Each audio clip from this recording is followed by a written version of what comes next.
We are just a phone call away. Good evening. This is Brother Stanley. Welcome back to the Black Male Community Council of Philadelphia Roundtable. Today's date is February the 6th, and we get ready to start our roundtable discussion. Peace. Good evening. My name is Brother Mike Thomas, and I'm here for the first time at this Black Male Council meeting, hoping to derive a lot of education from that. It's a pleasure being here with Brother Stan. Good evening. My name is Brother Robert. I'm here for the first time at the Black Male Community Council of Philadelphia Roundtable. I'm here to be educated, empowered, and informed about the culture and overall state of the black male in America.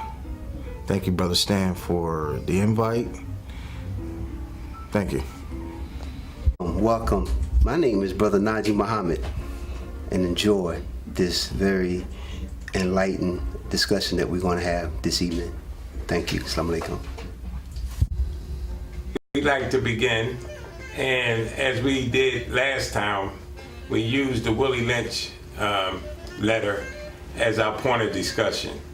The last time when we had our roundtable discussion, we basically used that portion of the Willie Lynch letter that talks about the division that they created amongst the black male and the black female. Today we want to discuss this portion of the Willie Lynch letter that actually discuss the division that they caused amongst us as a people when they went through the process and transferring our sane, rational, conscious, highly spiritual African ancestors, quote unquote, into a slave. And again, we like to also emphasize that we do not want to get into the debate whether there was or was not an individual by the name of Willie Lynch, because that gets us into a category of distraction. We want to stay focused, because if there was not a person by the name of Willie Lynch, we can honestly say that this process did occur somewhere along our ancestral sojourn into this wicked country we call the United Snakes of America.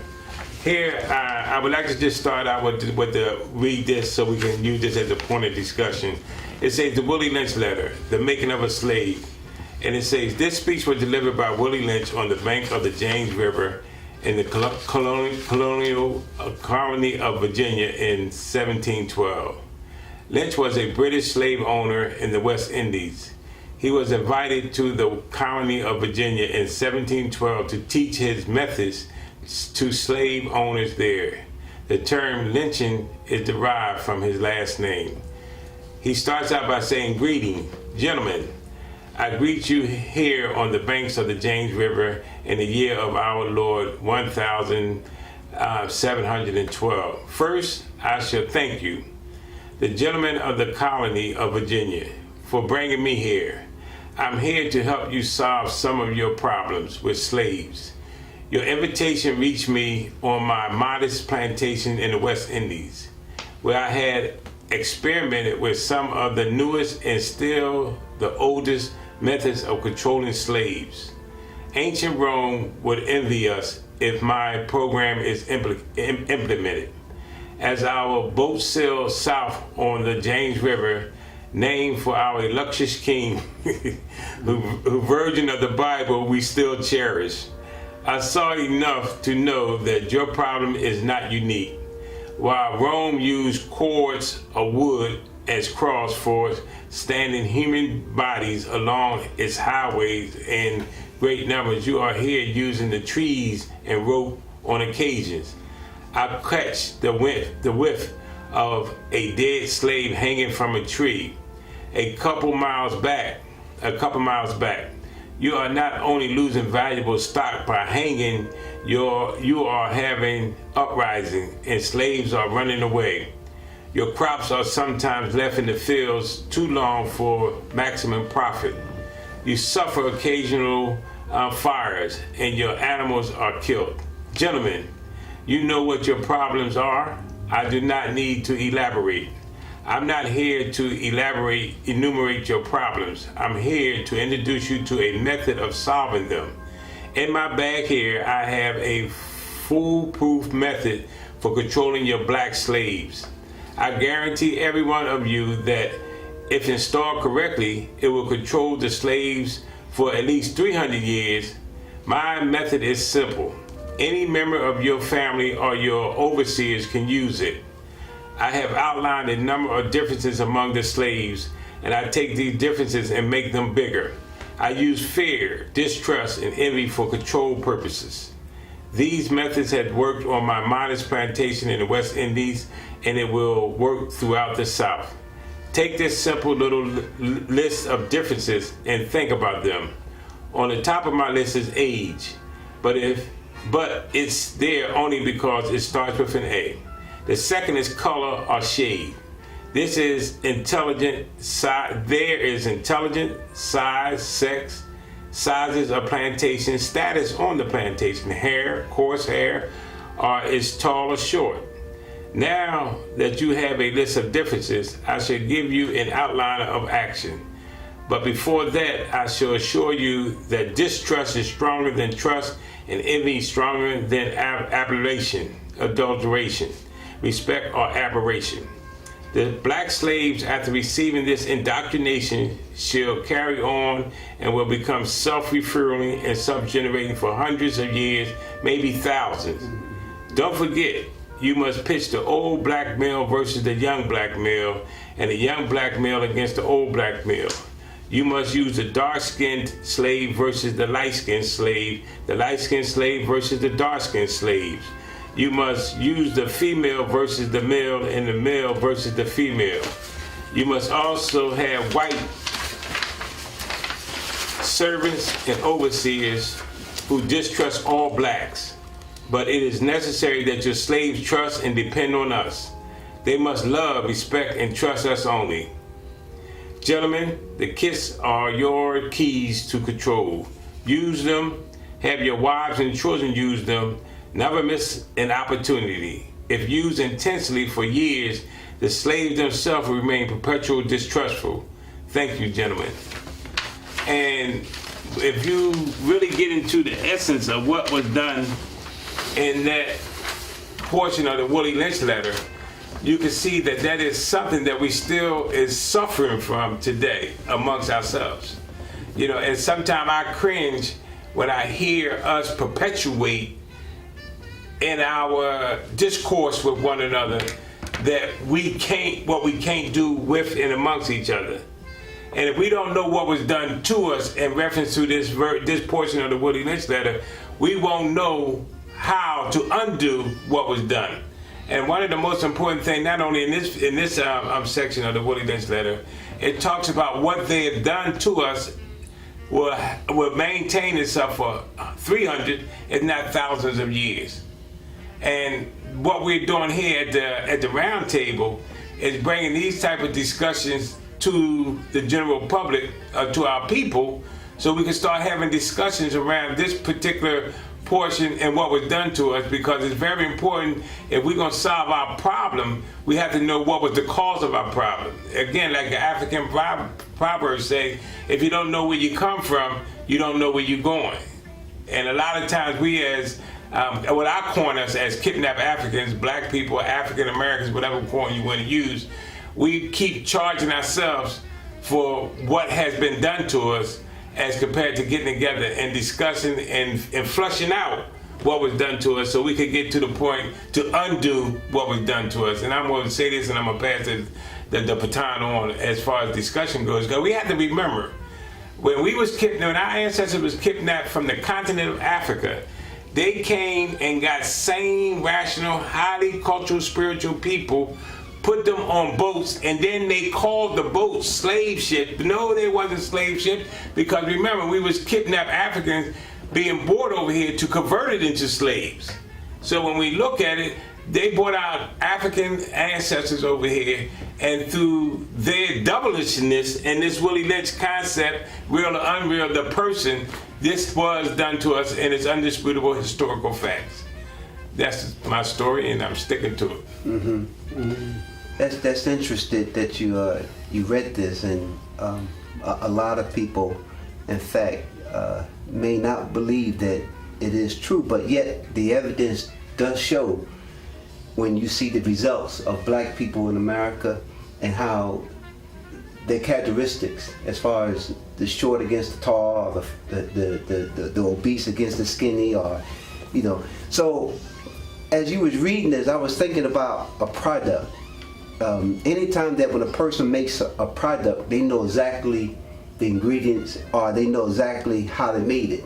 So if a person is playing this out as this document states out how black people, how you would control them, that means that they don't really have the knowledge of themselves, and yet they are still acting upon being a slave.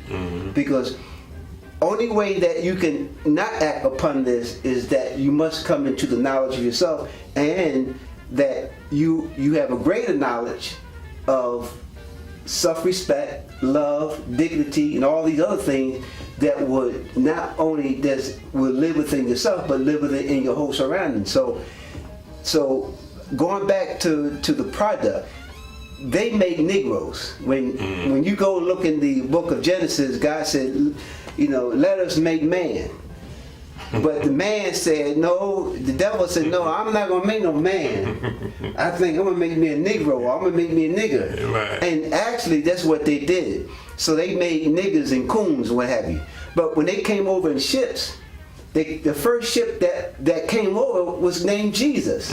So now, not only that they came over and attacked us with their words of lies, and black is negative, black is no good, or that you can trust me, don't never trust your brother, or that's your so-called brother or your so-called sister. But he gave us a doctrine in religion. He gave us white Jesus, he gave us the white angels, white God, all these white people, that we look upon, that we said they are heroes, or they are our savior, and it was a time that we couldn't even read the Bible. So what was the issue that we could not even read the Bible? What was in there that they did not want us to read? And ironic is that when you look in the Bible, I think in the Revelation, that they give a description of Jesus being actually a black man. Right. So skin of what gets me is how can you read the book of your Christian book of the Christians, where it is stated that Jesus himself is described to be a black man, but yet we have all these other images of Jesus being white, but not being who he is. So they came in and they really destroy us by even coming in religion as well. Yeah, they use multiple tactics, and here's another thing too. When you look at because what I've done over the years is I studied the whole Willie Lynch letter. Right. And inside of there is embedded and coded on what they've done and what they're doing. See, here's another piece. Because sometimes what we do as a people, we think that they have stopped doing what they was doing. Right. But here we have Black Lives Matter. We have many indications that this stuff is still perpetuating itself today. They just clothed it under another disguise, the prison industrial complex. You see what I'm saying? The welfare to work program. Right. So it's in multiple faceted ways that this concept is still perpetuating itself. We was talking earlier, and we was talking about what they call gentrification, where now they're using economic segregation. Only thing they cloaking it under gentrification, but now that they can't really say we don't want no niggas with us, they say we can economically prevents you from having the financial wherewithal to be amongst us. So when you really look at it from a deeper perspective, this Willie Lynch concept that they have been perpetuating since they stole us here. And here's another piece too. We have to realize as a people that we were never intended to be an intricate part of this country. Right. We was or never, this government. that's right. We was never to be a part of it. That's right. Yep. And that's where we become illusion and disillusionment sometimes. Number one, to think that white folks have changed and that things have gotten better. Right. But because we don't use statistic data and historical facts, we are being led into a false reality. Right. So that's why this studying is very important. And we are the Black Male Community Council of Philadelphia. We have an educational component to our structure, and this what we're doing here today is a part of that education. So we have to bring enlightenment if we're gonna really free our people or help our people to be secured within themselves. I had seen recently seen a thing on the internet where it was a police officer handcuffing a young black boy. And then you had all these white children in the back watching and looking. So actually, you know, when you look at even the institution of learning, is racism there. When you look at in the religion, is racism there. In businesses, is racism there. In sports, racism there. Here go a man who wanted to go on his knees at the what's that brother name? Kaepernick. Right. Now you angry with him because now he came into the knowledge of himself, and this song that they're singing, it wasn't really all for the black man and woman. You know, they took some words out of there, you know, meaning that, you know, anything that had to do with black people, we didn't want them to be a part of it. So now that you take those words out of it, you know what I'm saying? And yet he go a brother who realized that, you upset with him because he came into the knowledge of the scheme and the things that they have been doing to black people in America. It seems that though that every time that when we try to do something and it's in favor for black people, they condemn us. You know, they condemn us and it's negative but it's wrong. You know what I'm saying? So I put my hat down for that brother, and the ones who's followed behind him as well. You know, I did not even. Every fiber of my bone wanted to look at that Super Bowl, and I know I missed the exciting Super Bowl, but I could not. I could not. My spirit would not allow me to look at the Super Bowl with the Eagles in New England. I didn't see it. Okay. To this very day, I haven't seen it. You see what I'm saying? But because in my spirit, I couldn't look at what Kaepernick, but how you pronounce it? Colin Kaepernick. Colin Kaepernick. Right. And look at that. Mike, give us some of your wisdom. Wow. First of all, I'm looking at the name Lynch himself, and he made a valid point to those plantation owners by with the lynching thing, because if you notice, a lot of the lynchings, most of them took place after after Reconstruction or something like that, because they were losing labor by lynching their people. They look like he Good merchandise. Good merchandise. They were losing that. One of the things I would like to see done, which I know is going to be battle going uphill, is to dispel the religious myths that we've been living with for so long.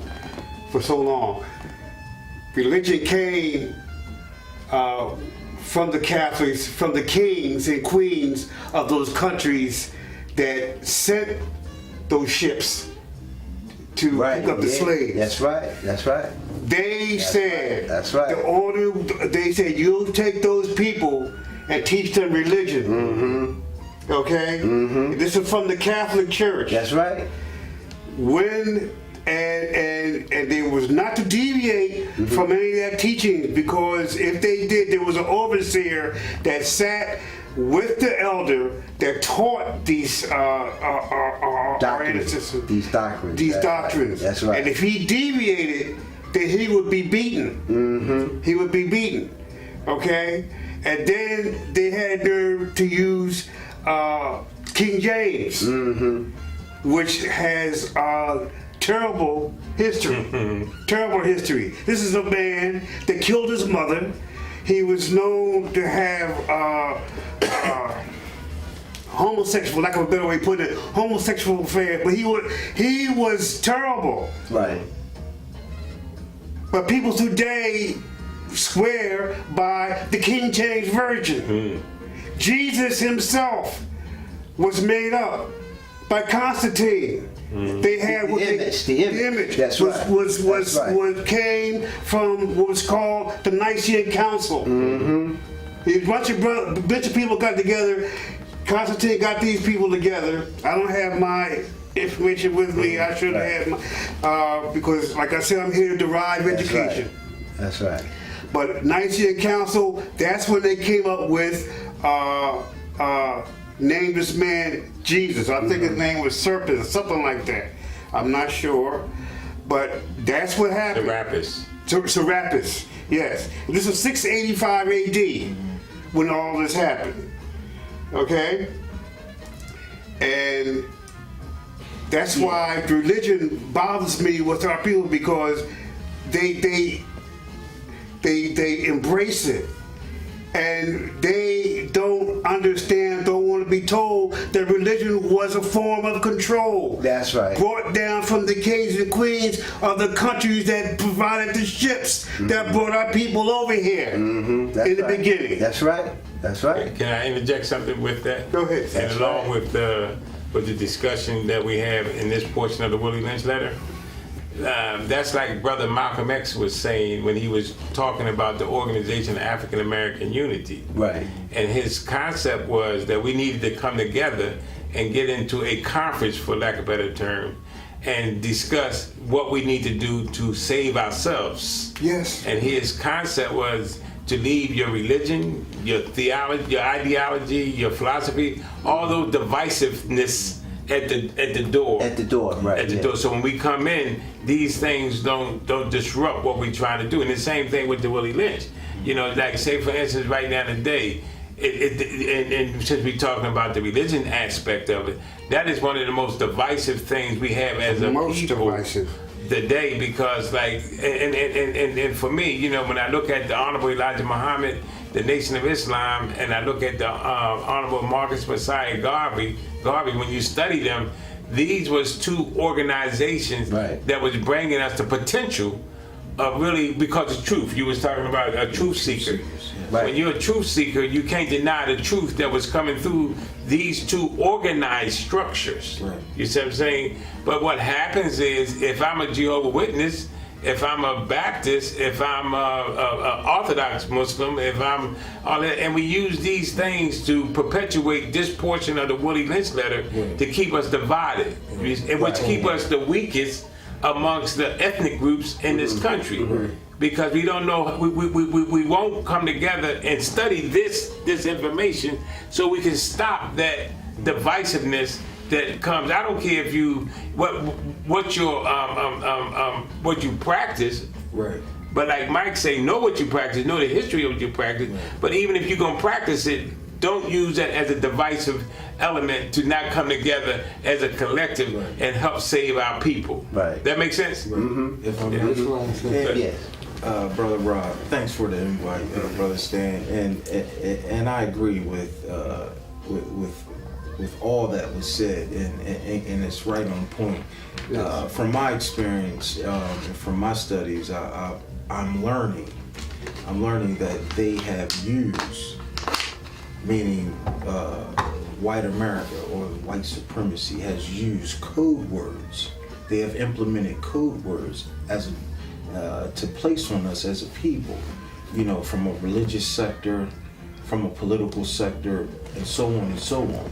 Like you said, in as far as religion, you know, you got Baptist, Methodist, Orthodox Muslim, Jehovah's Witness. They've used code words as the objective to, like you said, to divide and conquer. I feel that as people, my spirit is really bent on us collectively coming together from a cultural aspect.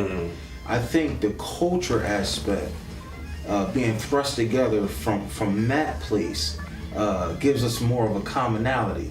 Because like you said, being a truth seeker, I believe that we all are. You know, from my experiences, that from what I've studied, is that that there were several different practices in regards to spirituality. Right, Let me use that. Back on the homeland, you know, everybody wasn't Muslim. Everybody wasn't followers of Christ. Everybody wasn't this. There was many different sectors, but what they were all African. And I had said this to you last week that when it came to spirituality, for lack of a better term, that's an admission the individual makes himself. But being born as an African, I had no control over that. The Creator made me that way.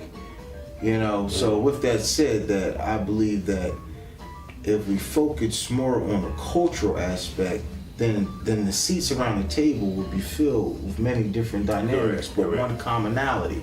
And you know, just the conversation real quick, you know, that we talked about earlier, how we have progressively went from they instituted this form of atrocity and hardships against us. And now, as generations, as they said it would, the scary part about it is going forward, we have now became accustomed to this unhealthy diet, as I call it. They no longer have to feed us; we're feeding ourselves. Correct. You know, correct. so we have a lot of work to do as a people. We have a lot of work to do, and I strongly encourage us as a culture of people, and my prayers to the Creator is that we all have a desire to be truth seekers, and be intentional about that, not to discredit one another, because we're still playing into the hand of that. We have to be very careful that we don't play into the hand of that, but that we always come from a position of being truth seekers. And if sometimes, in closing, sometimes hard truths are not going to feel good, but if it's truth, I know that's what I would like to eat. Suck it up. Because I already know that I have it. Like you said, we're very sick. I already know that I'm subconsciously eating an unhealthy diet that initially was given to me. Right. But now, through my loins and through my father and grandfather to me, and I've given it, and I have to take ownership. I've given it to my own children that we're now feeding ourselves. Let me ask you a question. What would be culture? Because, you know, we have been subjected to culture in America as far as with all their holidays, you know, their religion of thoughts and practice. So what will be the culture for black people in America? I feel that the culture would be that we collectively come together from the position of being African descent. That's correct. I think we have to find a place to start. And because of the manipulation and the diluting of a lot of variations that are connected to us as a people, culture, spirituality, you know, economics, you know, the list goes on and on and on. One thing I can say is that I can't deny that when I look across this room, you guys look like me. Right, that's right. And I think that I encourage us as men that if we could start there and then have a level of open-mindedness to want to learn something that we may not be aware of, correct, that I may can learn from you, Brother Naj. But I think what I would add to the question is what would be the binding? What would be that would bring us together as a glue? Right. And we have to realize it. And sometimes we have people amongst us that for whatever reason, again, going back to we are sick people under the delusion that we are well, black nationalism, Afrocentricity, and Pan-Africanism should be our foundation. You know, because we are being led into an illusion of multiculturalism. Sure. And what is being done, other people, if you go to Chinatown, they're not talking multiculturalism. They got they portion of the town, and that's what they take care of. And they serving each other. That's right. If I could bring the best soul food, immaculate soul food restaurant and put it in the middle of Chinatown, $1 to a donut, they won't go. none of them come in and partake of it. That's right. But then they come in our community and set up these little rinky-dink Well, that Chinese shows that stores. we don't have control of our community, for one. Yeah. And also, when like if you go down Fifth Street here in Philadelphia, the Puerto Ricans, Hispanics got their little section. Right. All down there. They got their stores, their stuff. We as a people are like the deer or the prey. Yes. Because we are the weakest. That's why you see the Dominicans come in our community and they set up the mom and pop stores. The Koreans came in our community. I'm just as dumbfounded as I could be. How you gonna have an industry of hair that's not your hair, that's making multi-billions of dollars for people who won't even spit on you if you was on fire? Well, the motivation. Let me finish. Won't even spit on you if you was on fire, right? Then you got the Arabs and the Indians come and set up these gas stations. They won't even hire you. And feed you pork too as well. Yeah. When you go in their stores, just check it out. First of all, when they service you, it's with a disdain. Second of all, at least the Jewish people would hire one or two of us. When you go in there, you see nothing but them working the store. And at the end of the day, they leaving our community with bags and trunks of money. Right. And so in actuality, because we're not practicing black nationalism, because we're not practicing Afrocentricity, and we ain't practicing Pan-Africanism, we are preyed upon to our disadvantage. So you ask the cultural paradigm. If we start to move it from there, then you could be whatever you want to be. You could be a Democrat, you could be a Republican, but your dedication is to black nationalism, Pan-Africanism, and Afrocentricity. Right. And even with, like Brother Stan said, even with and you're absolutely on point. And like I said, that's where we have to find a place to start. And if we do that, if we do approach it from those three entities, which like you said, those structures or those systems that were in place, they were reforming or bringing about transformation of the black man in those times. And obviously we're all aware that the hierarchy or white supremacy, the government itself, they came and they rained down on them, sabotage, to break that up, because of the progression in a positive way that we were making. So again, we have a lot of work to do. The young generation that's out there, thank God for environments like this, like Black Male Community Council of Philadelphia, that we are all helping each other to be enlightened and be able to go out into the community and just give this newer generation a different word. Just a different word that can resonate with them from what they've been told. Correct. The government has done a number on Brother Garvey and his his cause and and it was infiltrators who who was complaining and went to the government and was complaining about Marcus Garvey, and that's when they came in. They had infiltrated the organization, as any other organization they have done. Ironic. When was that that man named who used the term Black Messiah? What was the? J. Edgar Hoover. Yes, he used the term They were would looking have for prevented. They would have prevented a right, black Messiah. a black Messiah, and they thought maybe perhaps that the Honorable Elijah Muhammad was one.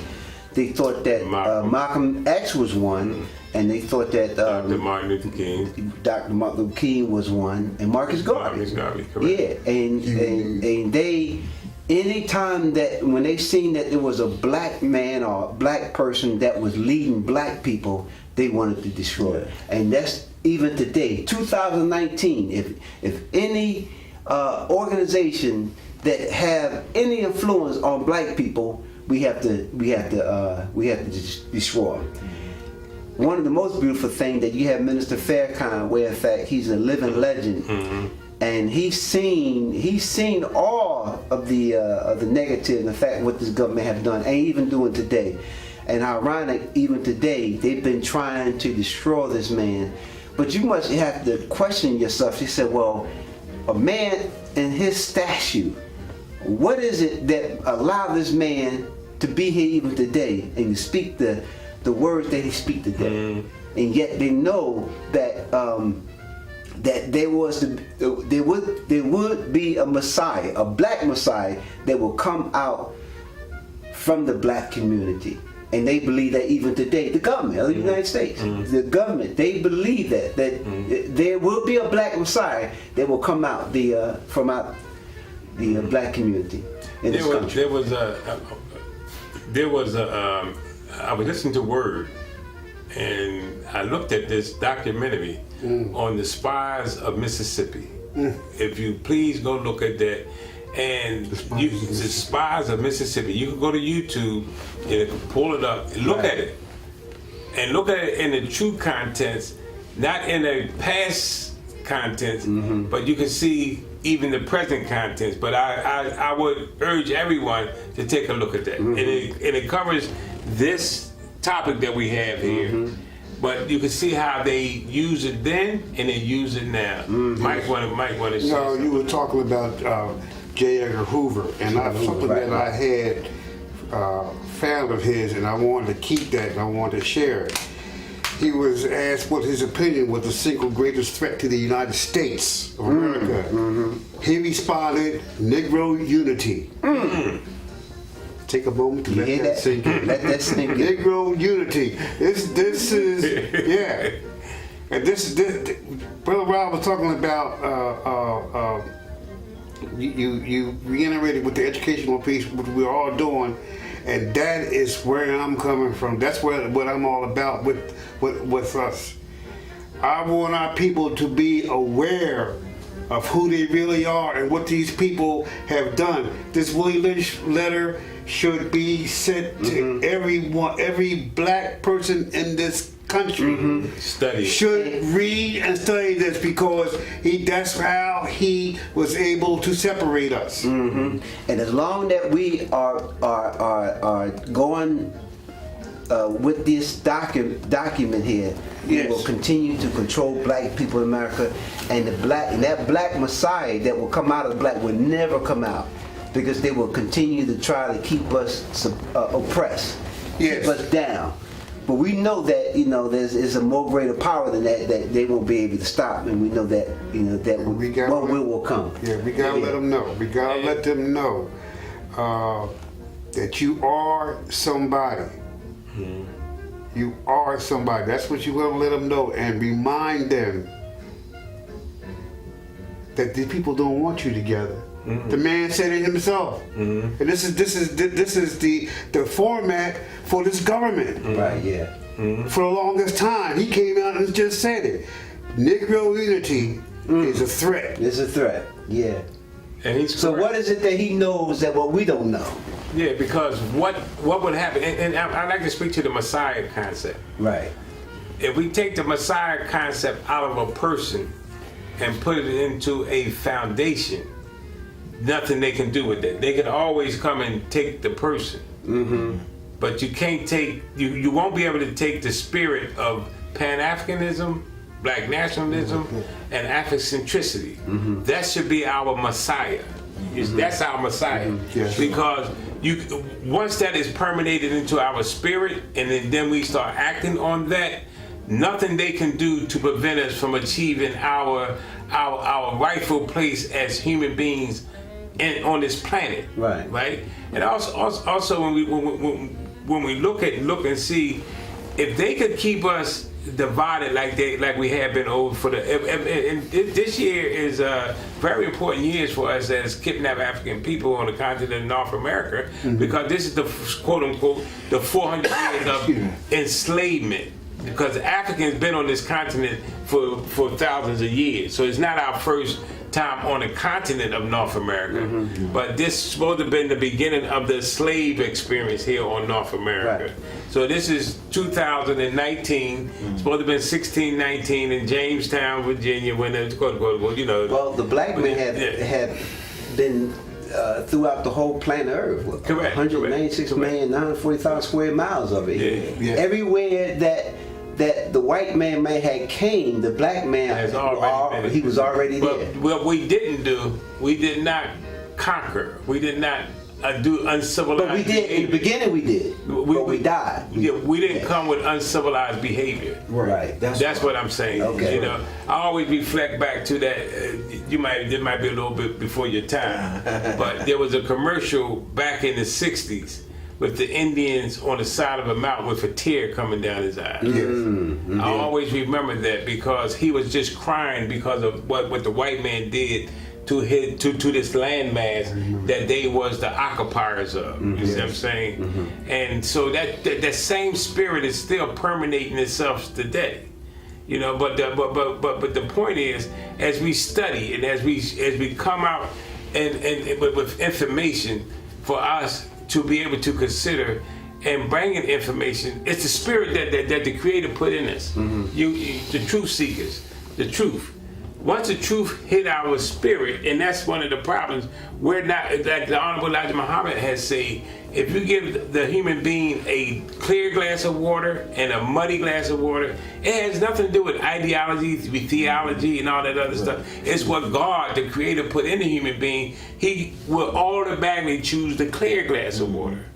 And what we're doing here at the round table is trying to bring some clear information so it can touch our spirit that the Creator put in us and activate us into being another person that comes together and say to you, I'm not gonna be angry with you because I'm light skinned, you dark skinned, you big, I'm small, you rich, I'm poor, you well known, I'm not well known. We gotta take all of that out of our psyche. As long as and anybody that comes amongst us that perpetuating that, we got to look at them with a side eye. You know what I mean? Yeah. So that's the whole thing. Yes. Yeah. When you look at the social issues here in America, and how they have reared us up with colors, and particularly black. You know, I remember the Honorable Minister Farrakhan said that when he was young, back in the day, that when New Year's came, or New Year's Eve came, if a darker person, you would not have a darker person to come in your house because it was bad luck, you know. Yeah, and you know, when you look at the color black, they made black to be negative in everything. What? Black cat, bad luck. The black Double food kit. That's right. Double food Black kit. market. Black market. That's right. Black balls. The funeral. What color you have to have on when you have the funeral? Yeah. You know, everything black with negative is to be negative. I remember even in the dictionary that they had the definition of black was negative. They had to change that. You know. So my thing is that. Part of the solution is that we have to take our children really out of these public schools. Oh, yes. Because these public schools is not really helping our children, is not helping the future of our people. And we have to, you know, when the Honorable Elijah Muhammad, one of the first thing he did, in fact, he was the first one in America to have private schools for his people. You know what I'm saying? And one of the most beautiful things that he did is that how you teach a child, you don't teach a child in the same, you know, like when it comes down to male or the female. You have to separate the female rear them up to a certain age to teach them, and as the same that you do as a male, you know. So it's a method that how you raise a child, and he was able to learn the social fabric of the nature of the human being, what would be the best approach to raise or teach a child. And as I stated earlier, that when I seen that picture of that police officer, they was doing a demonstration. They were saying that when you do bad things, that will happen to you. But he was demonstrating on a black person. But that was more so a psychological thing that they was doing, putting within that child. You know, white bleach or bleach itself is one of the most popular things that sells in many parts of the world, particularly even in Africa. You know, and when we look at ourselves, man, we say, you know, I don't even want to be black because everything about black is bad, negative. So now the question I want to ask all of you, why is it that black matters? Black life matters. Why? Well, black matters because, again, like Brother Stanley said, we have to be motivated by truth. All these negative connotations they placed on us, Right. You know, it's off base. Black is actually, truth actually is a sign of strength. All colors in the prism derived from black. That's the truth. When you wear black at a funeral, it's a sign of strength, opposed to a sign of weakness. So just something as elementary as that, you know, needs to be told. Us as melanated people or people of color, you know, just the very makeup of us from the Creator is a sign of strength. Right.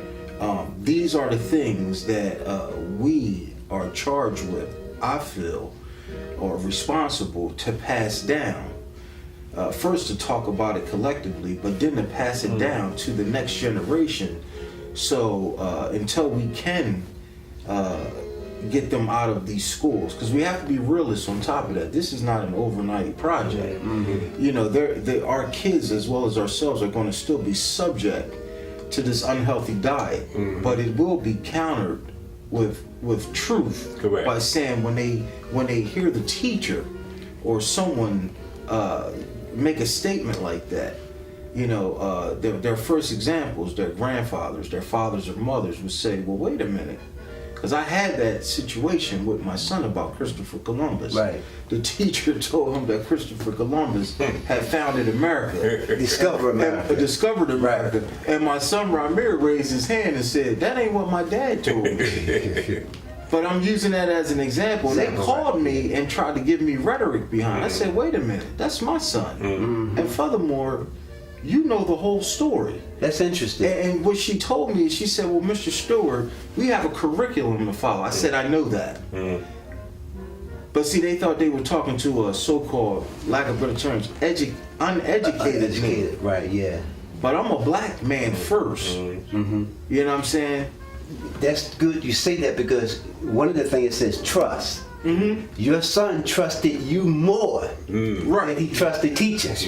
That's beautiful. Yeah. That's a beautiful observation. Yes. Yeah. And that's one of the things that we have to build is trust. Wow. But and at the same time, we have to be in a position knowing what we're saying is right and is true. Sure. You know, and when they look at that and say, wow, he said that to me, and they do a little bit of homework and do their investigation, oh man, he told the truth. Then you tell them something else or heard something else again. They do a little investigation, oh, they tell the truth. And then that's one of the ways you build trust. He said, man, I have to believe in that brother, or I have to believe in that sister, because everything that this brother or this sister told me is the truth, man. I don't think this person gonna lead me the wrong way at all, because it's not one thing that he or she said to me is not true. And I had the validity to back it up. And yeah, right, that's right. And that's one of the things how we build that trust up. Sure, absolutely. I like to go back to what J. Edgar Hoover said. Yes, sir. And J. Edgar Hoover was saying the greatest threat to America is black unity.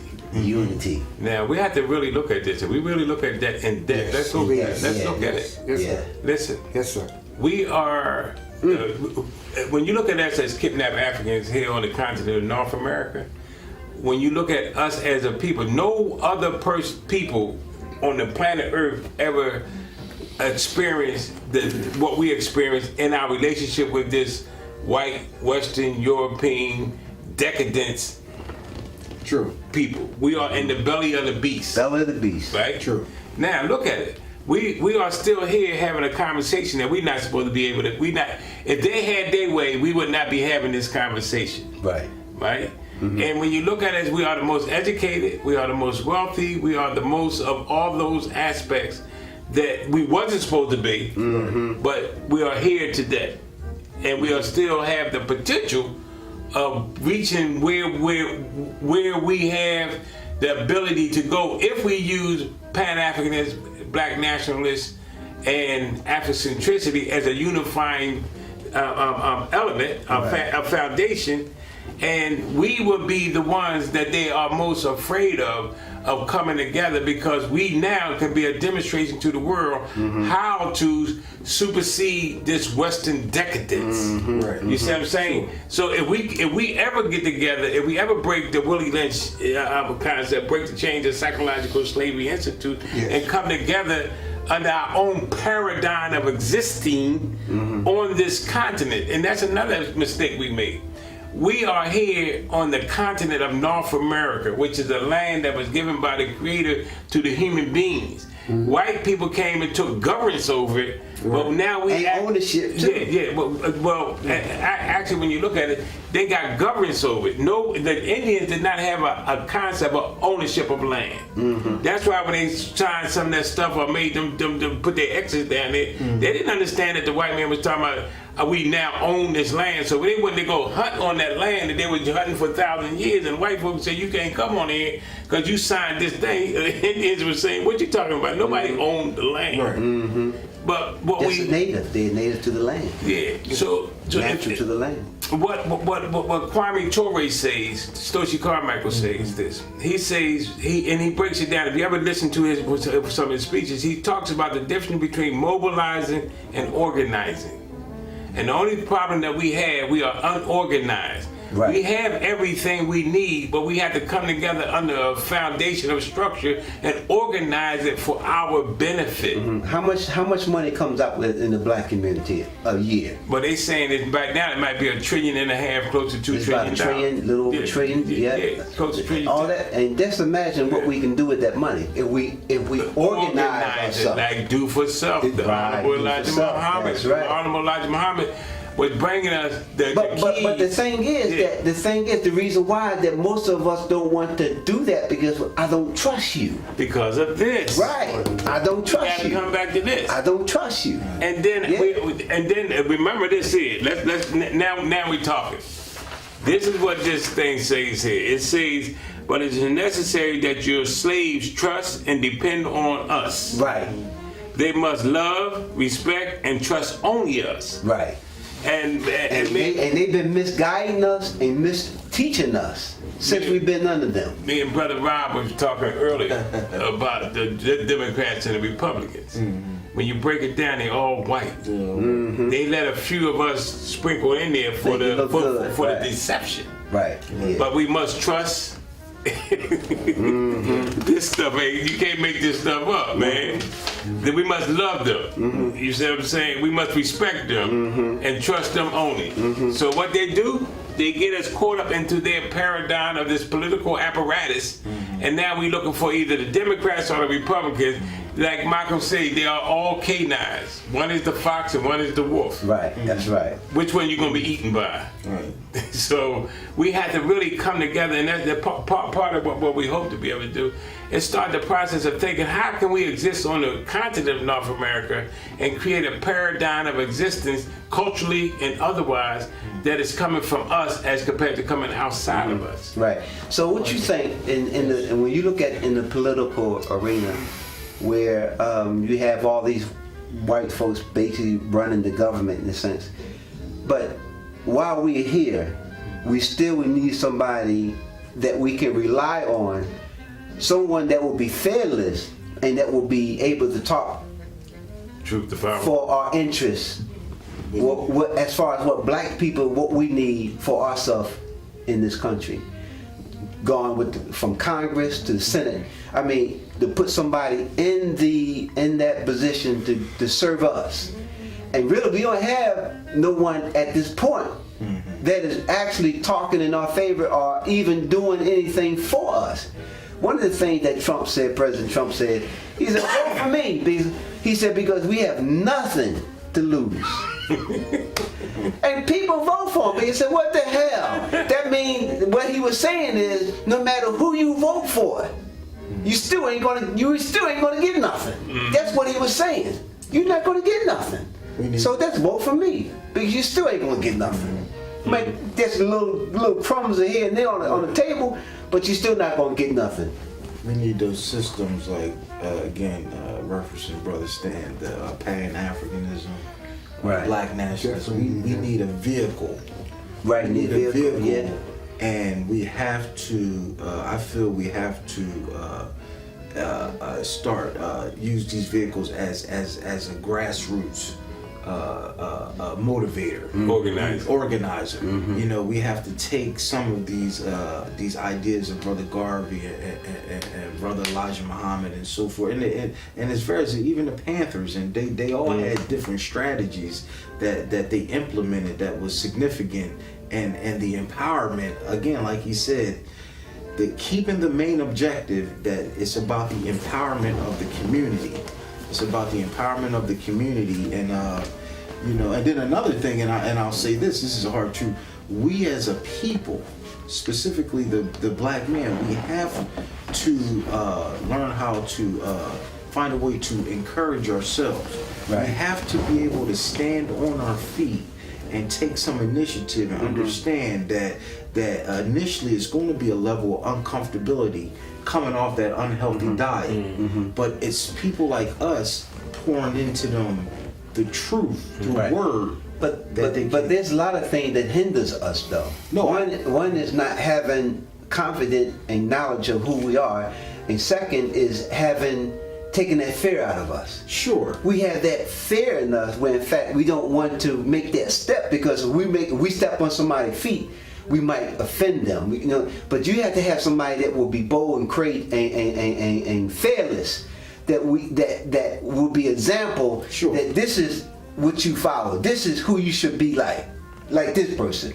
And that's who we are. The black, Right, I was yeah. going to say that the Yes. Black Male Community Council of Philadelphia is going to be the group of brothers. We're going to be the catalyst to go inside of the community to give these brothers a healthy word that can fall on fertile ground to help them to get motivated to do something different, because as Brother Elijah Muhammad said, we have to do for self. That's right. We have to initiate that. We can no longer sit back. Real quick in closing, we can no longer sit back. For one, part of the diet, part of that stuff that's on that plate, we have to disassociate ourselves with the mindset of victim mentality. We can no longer come from that approach. We have to be proactive as a group of people, starting with the men, to say to these young brothers and ourselves to push forward, That's either right. through education,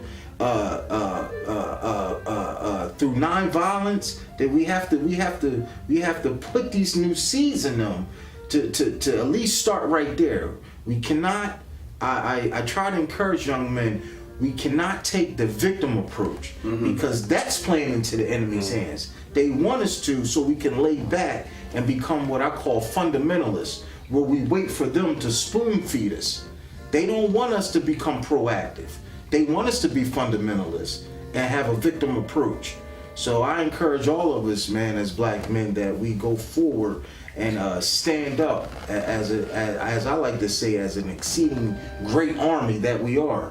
We are like an army. We do have a lot of gifts, like Brother Stanley said, and we can move forward. You know, but we have to denounce this mentality. Let me ask you a question. Was it any time throughout your life that came to your mind when you looked at an older person and you said, man, this old person can't tell me nothing, man. Who's this old person? What do you think he is? Hey, now I'm gonna ask you that. And I'm gonna ask you, brother Stan. Did you ever look at a young person? They said, man, this young boy, what the hell? He can't tell me nothing. He's nothing but a baby. He can't tell me nothing.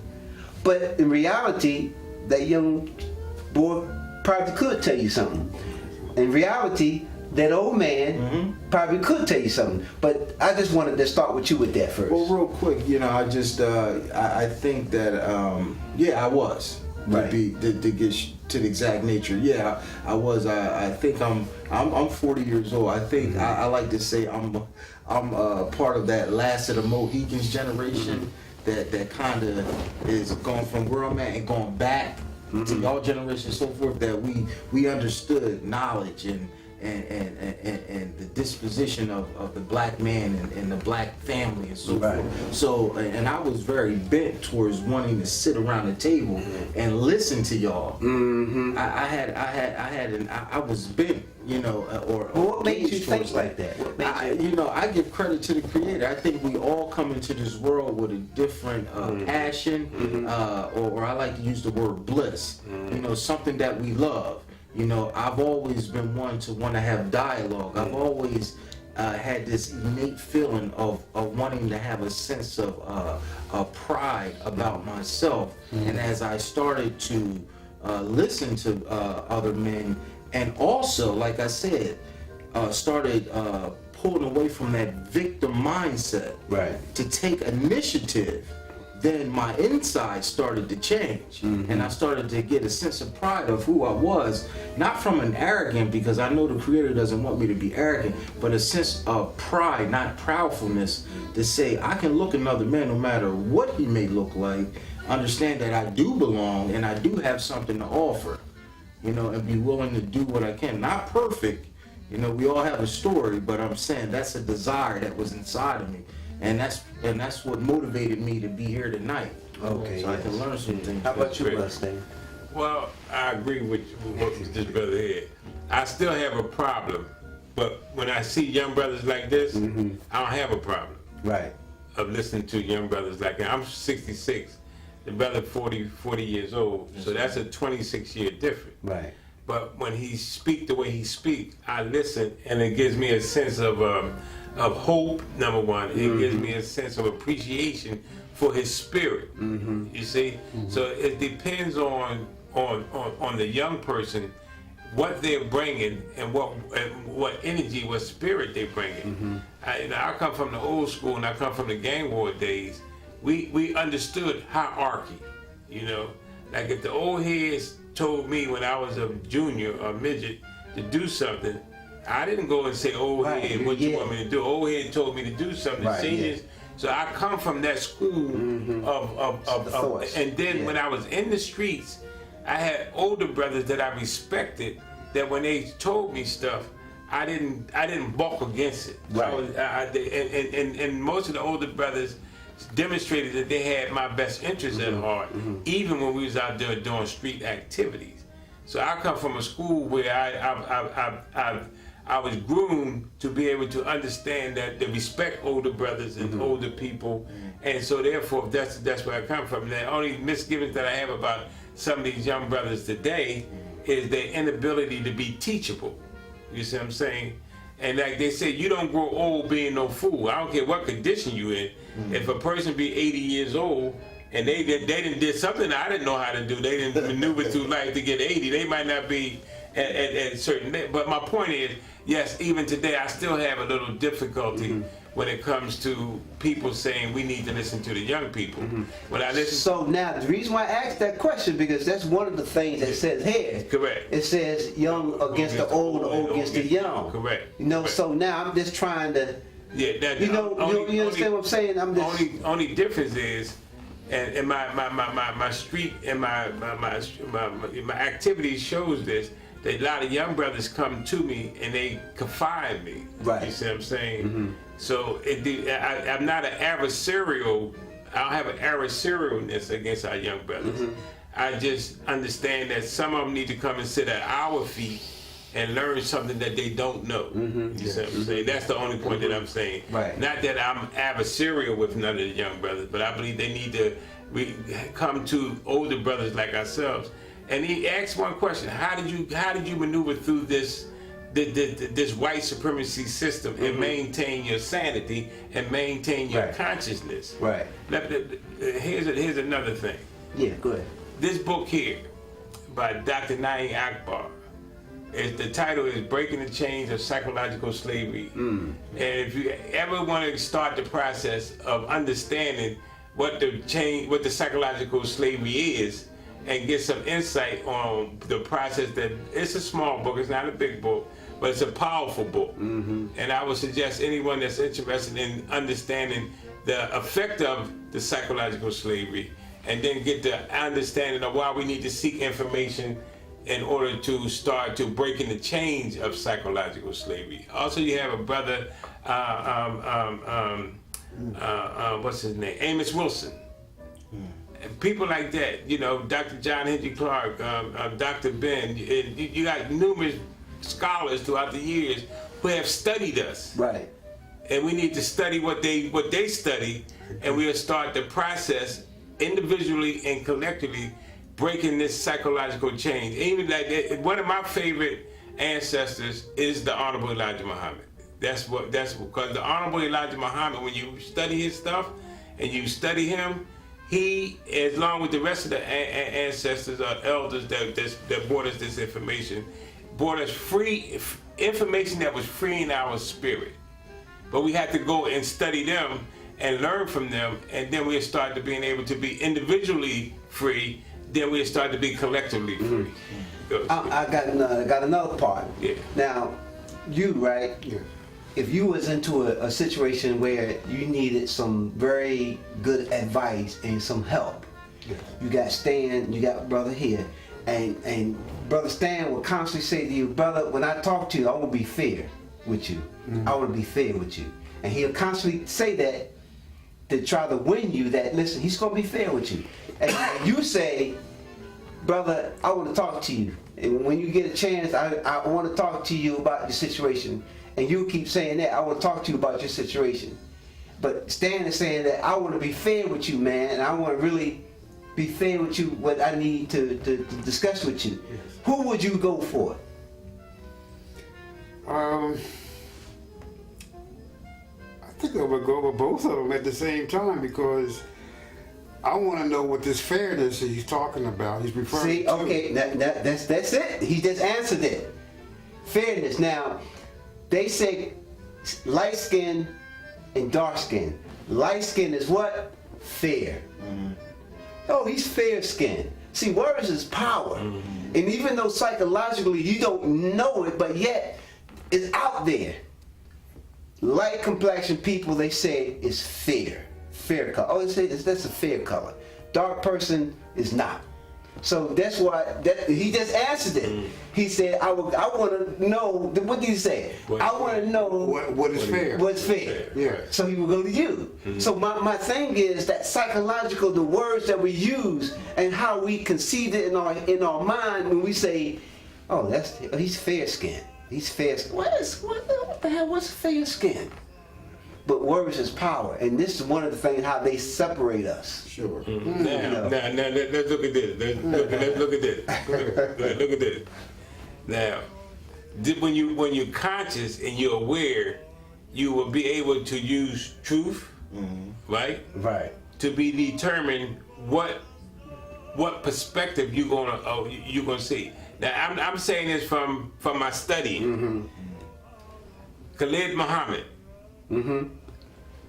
Barack Obama. Right. If you ask me which one of them is truth, Khalid Muhammad. Right. You see what I'm saying? So even though Khalid Muhammad is heavy melanin, Barack Obama is not as melanin as Khalid Muhammad, but the deception was Barack Obama. Right. The truth was Khalid Muhammad. See, but you're not as affected to it as many other people are. But that I was making a point. Okay. I'm making a point. When you're conscious and you're able to use your when you're able to use your discernment, Right. and to be able to be a truth seeker. Right. That truth seeker is one of them things we would be able to use Right. to knock this stuff Knock out of it the right box. out of the box. That's You see what right. I'm saying? Now that comes with this part. Yeah. Here go a woman that is obese. She's not really attractive, and she's obese. She's big. He has another woman. She's attractive. She's beautiful.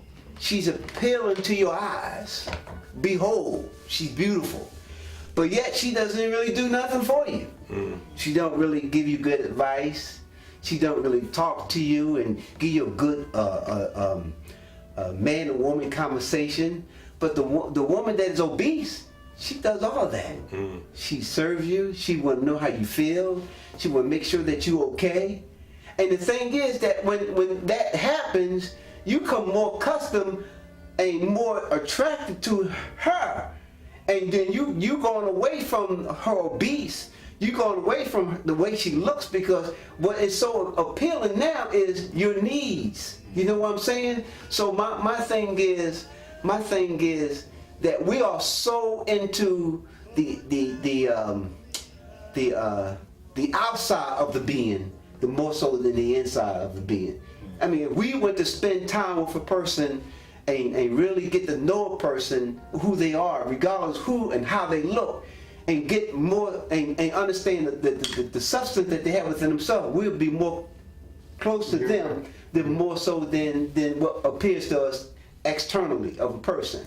You know what I'm saying? So here, where it was talking about, the short or the tall or what. See, but we're still into the external appearance of the person and not really going into the end part of that person. You understand?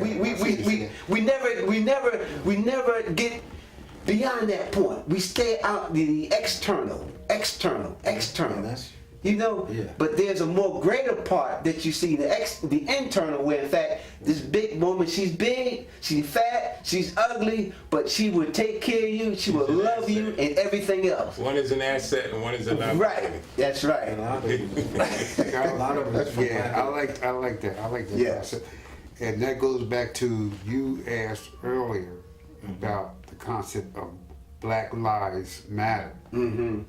That's the whole. That's what I think we're going. Right. We want to emphasize that you are here for a reason, that you have a purpose. Right. This is what these brothers been been saying. Marcus Garvey, all of them been saying, you matter, you have potential. People can. Now this is where I'll sway with my thinking on the religious concept, because that's even written. That's even written. God don't make mistakes. That's right. So therefore, remember that. You're not a mistake. You're not here by accident. That's right. And yes, you do better. This is why Brother Garvey wanted us to be productive on our own. This is why Brother Elijah Muhammad stressed that we have our own businesses. We be economically solvent, for lack of a better way of putting it, because we do matter. And we have seen throughout history where the white man was threatened with that. Look at all the riots where we were productive. And you mentioned the word stand docile, and we got docile again.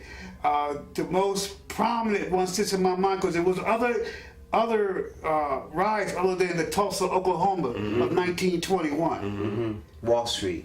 Black Wall Street. There's a Wall book Street. called Buried in the Bitter Waters, another book. Yeah, check it okay. out. Buried in the Bitter Waters. And after that, like you said, brother, we got docile. You know what I mean? You mentioned the Indian. You mentioned the Native American, and how they didn't understand a lot of things that this enemy was doing.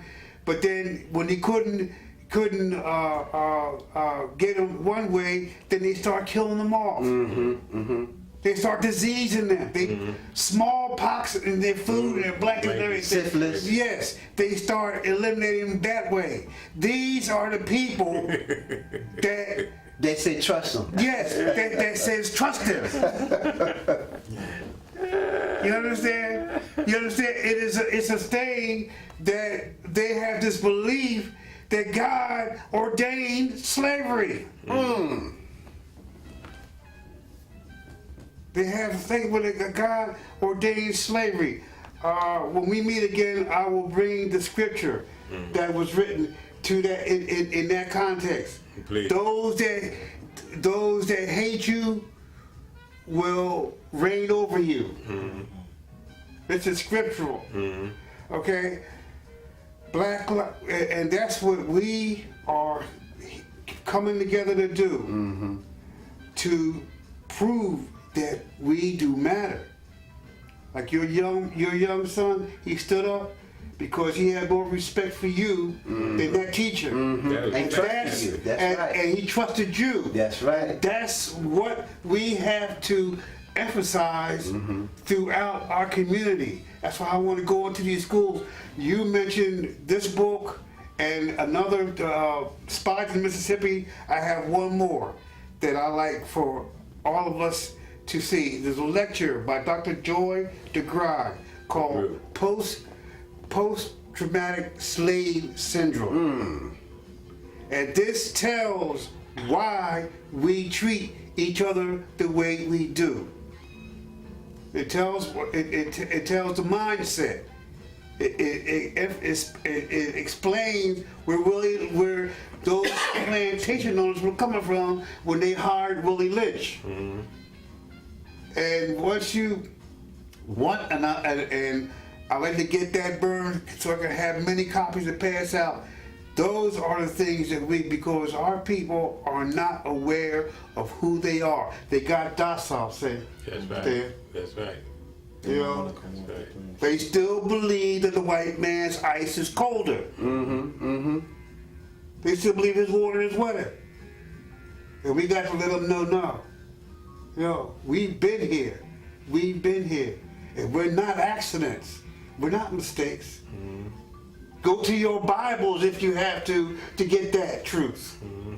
You know, I'll go to religious concept on that because it tells that. It speaks for itself. And brothers, you mentioned fear. There is a big fear. You know, big one of the fear. things that hinders And us. then there's something called cognitive dissonance. Whereas a lot of people don't want to deal with the past. Don't want to deal with the past. That was then. This is now syndrome. That's right. That's a big thing. It's big mindset. And it's permeated into our communities. You'll hear young people say, well, when you were making comparison between the young and the old, and you mentioned to young people about the struggles and the triumphs. Well, I wasn't there then. I wasn't there then. They don't know that struggle that you made is why they are where they are today. I heard a young black baseball player, major league player, and he didn't know who Jackie Robinson was. Whoa, that's not good. This is a major league baseball player. I can't remember the brother's name, but he didn't know who Jackie Robinson was. Because the school he went to didn't teach him. Because the school he went to doesn't teach that. Because he told him Babe Ruth was the greatest. Yes. Joe DiMaggio. Joe DiMaggio. Like Christopher Columbus Yes. discovered Put white America. out. They don't Black know about the Negro Leagues. Those are the kind of things we gotta let these people know. We're still on the planet, you know, going in the here and now, in the current. The sad part is that the plantation is still relevant. Yes. Right now. And we got to dispel and- their history. Well, we dispel their history, and like I was telling Brother Stan, you know, earlier, is that we were talking about the the political sector of it, how we need to, again, it goes back to being a truth seeker. We have to look at the racism or the white supremacy, so to say, and the programs and policies. You know, again, it's the unhealthy diet, you know, welfare system, you know, the housing aspect, you know, how I read a little bit briefly about the Monahan report. And for real, that's a correlation right back to the Willie Lynch. That ain't nothing but a modern version. If you really look at how he revamped, how he said, okay, when you look at the time frame going from slavery to civil rights, when black men were prominent, Brother Malcolm, Brother Elijah Muhammad, Dr. King, John Lewis, Huey Newton, the black man had came forward. He came forward, and I use the word loosened up the policies of this country. They demanded a seat at the table, which I call, it was called, to me, it was revolution. I think revolution is the key. Now, they'll take that word coming from me or us and say, well, he's starting trouble, or he's a militant. They'll put it in negative but context. revolution now, but see, again, it's us, it's our responsibility to educate them on the significance of revolution. Because Dr. King... You mean our people? Our people. Okay. Dr. King, Brother Malcolm, Marcus Garvey, they all was talking revolution in some sense. And revolution is not just from a war, meaning bloodshed aspect.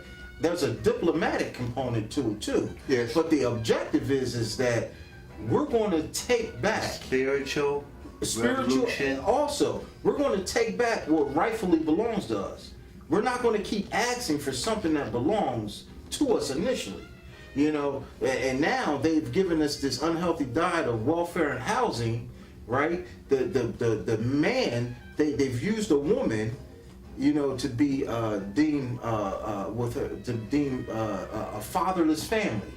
She has all these children, and she can't get benefits unless the black man is out of the picture.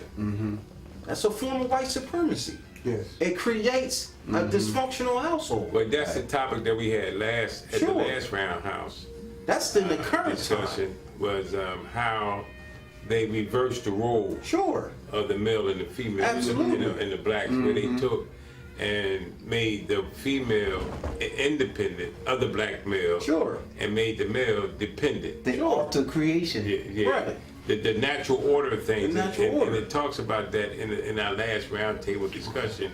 That's what our topic was, Sure. how they reversed the roles and how they even doing it today as we speak. Sure. And what we do is this. We're not seeing the hidden hand behind it. behind what is taking place with us as a people. You know, just like for instance, the death and destruction that we are experiencing Sure. in the community, which sort of like compelled us to come together in the first place, because we want to do as much as we can. Number one, to stop the violence and the murder amongst ourselves. Sure. But also to be able to go back into the community as black men and start to reversing that what was done through the Willie Lynch process, where now our women, children, and elders can depend on us. Absolutely. And we cannot continue to be away from them and then expect them to have some dependency on us. Sure. You see what I'm saying? Yes. And just like the young brothers that's in the community, we talk about the young brothers. I truly believe that there's not a divide amongst us. There's a non-interaction with our young brothers. Right. See, because they are on the streets and we are in these structures, and they on the street, we in the house looking at football, baseball, basketball. We either in college getting degrees or getting indoctrinated, depends on what you're doing with it. And then we in these religious institutions becoming good Muslims, good Christians, but none of us is really out amongst the young brothers. Sure. to be able to interact with them, to see if what we can share with them will have a positive effect on them. So that's part of what the Black Male Community Council of Philadelphia is doing. We're advocating coming out of these structures and let's go into the community and be amongst our young brothers, and then we can determine whether or not that separation that they talk about in Willie Lynch is real or not real. You see what I'm saying? Just like what you did with your young son. It's because you interacting with him that he understood when it was a challenge, that he was able to challenge because he had a male that he had a relationship with. Sure. So when we come out and we be the Black Male Community Council of Philadelphia, we will start that process of being a presence among our black males, and then and also be a demonstration to specifically our black women that we as black men are here to secure you, number one, to make sure that you have a healthy, clean environment when you're moving to and fro, and that if there's any problems amongst our young brothers, that they could come to us and get it mediated as compared to using violence towards each other. Right. Absolutely. You see, because right now, when you look at it, we are under the illusion that that's the only way that they want to handle their difficulties. But if you don't have any options, then that's the only options they have. Mm-hmm. So when we're talking about the mediation committee, and the young brothers know that they can come to the Black Male Community Council of Philadelphia and get their disagreements mediated, even if 10-20% of them use that mediation, look how much we'll start the process of using this vehicle as black men being available to our women, children, and elders, and our young brothers. I think one of the things that we should do too, Brother Stain, is react something. One act as a bad guy, or drug dealer, however, a man, he's not acting his role as a father, and then one brother or man, he's talking to him, but he's doing all that, and they reenacting, exchanging of words. One giving positive word, encouraging him, motivating him, and the other one he's giving negative word, and it's almost like we want to win him, the person who's talking negative, to win him. This is not the way to go. This is not the way to think. Right. And I think that's one of the things that we need to react it. You know, not just talk about it, but kind of react it and have it like a play that the people is actually sitting down and looking, they listening. You know, how would you deal with this? How would you talk to a person like this? Because in reality, that's what we'll be doing out in the street. We can make our own video. Right? Yeah. You know, Absolutely. Using your song. Yeah. The music has been the vice that they've used. We're gonna wind up the roundtable discussion because I think we did a good job covering the topic and bringing hopefully to the public. If you can make the announcement of our meeting, and also the thing that they're having down City Hall, the 25th, the non-violence with the mayor, Okay. prevention, something of that nature they're going to have. Okay. 25th of this month? Yeah, 25th, Right, of 25th of this month, right. down at City Hall. Right. They're having a hearing on the violence that's taking place in the city of Philadelphia. I believe it's either Councilman Kenyatta Johnson or Councilman Curtis Jones is having a hearing at City Hall in the council chambers in reference to the violence that's taking place in the city of Philadelphia. And for those who are interested, we, the Black Male Community Council of Philadelphia, we are organizing, and we meet every Saturday at 1516 West Girard Avenue at the Guardian Civic League building. We are putting the structure together, so when we do have our call out to the general public, we'll be asking those who are interested in being a solution, and especially black men. Now, if this is basically geared towards the black men, we know we have other supporters, but for us, the black men, to come together, and this call out will be an invitation for all of us to come together and have an action plan that when we hit the streets of Philadelphia, we're coming out there to do something that could make a difference in the lives of our women, children, and elders, and our young brothers who need our help. Yes. So we meet at Saturdays, every Saturday, from 2 to 4 at 1516 West Girard Avenue at the Guardian Civic League. And if you see this video, then you're welcome. Actually, that's right. And we want to put that clean glass next to the dirty glass, and we know Yes, sir. Yes. as long that we're doing the clean work and doing what we need to be doing, they gonna drink out that glass. Yes, sir. I like that, Notch.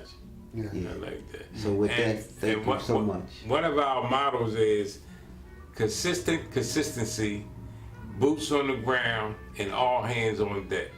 Yes. So if we want to use that as our foundation of action from this council. Consistency, boots on the ground, all hands on deck. And that's your story, and you're gonna stick with to it. Yeah. That's right. Okay. Thank you. You've always mattered.